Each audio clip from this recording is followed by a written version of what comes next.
దేవునికి స్తోత్రములు.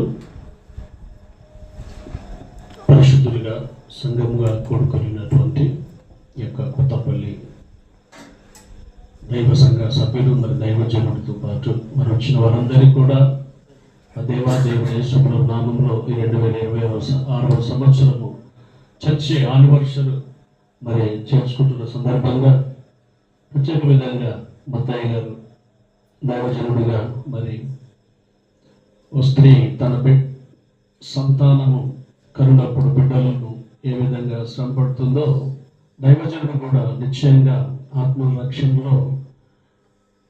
రక్షించుటలో స్వార్థ ప్రకటించుట్లో రక్షించుట్లో మరి శ్రమ పడతాడు అన్నది ఎంతో గొప్ప సత్యము. నిజమవునా కాదా? హల్లెలూయా, హల్లెలూయా. దేవునికి వందనాలు. మరి దేవుడు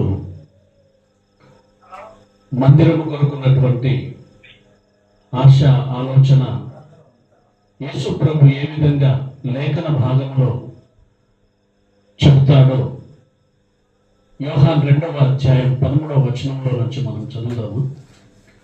యోహాన్ 2వ అధ్యాయము 13వ వచనంలో నుంచి యేసు ప్రభువులకు మందిరం మీద ఉన్నటువంటి యొక్క ప్రేమ ఎంత గొప్పదో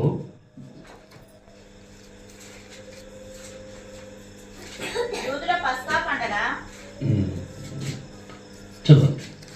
యూదుల పస్కా పండుగ సమీపింపగా యేసు యెరూషలేమునకు వెళ్ళి దేవాలయములో ఎడ్లను గొర్రెలను పావురములను అమ్మువారను తూకము మార్చువారను కూర్చుండట చూచి రాళ్లతో కొరడాలు చేసి గొర్రెలను ఎడ్లనన్నిటిని దేవాలయంలో నుండి తోలివేసి రూకలు మార్చువారి రూకలు చెల్లివేసి వారి బలలు పడద్రోసి పావురములను అమ్మువారితో వీటిని ఇక్కడ నుంచి తీసుకొని పోండి, నా తండ్రి ఇల్లు వ్యాపార కుటిల్లుగా చేయకూడని చెప్పాను.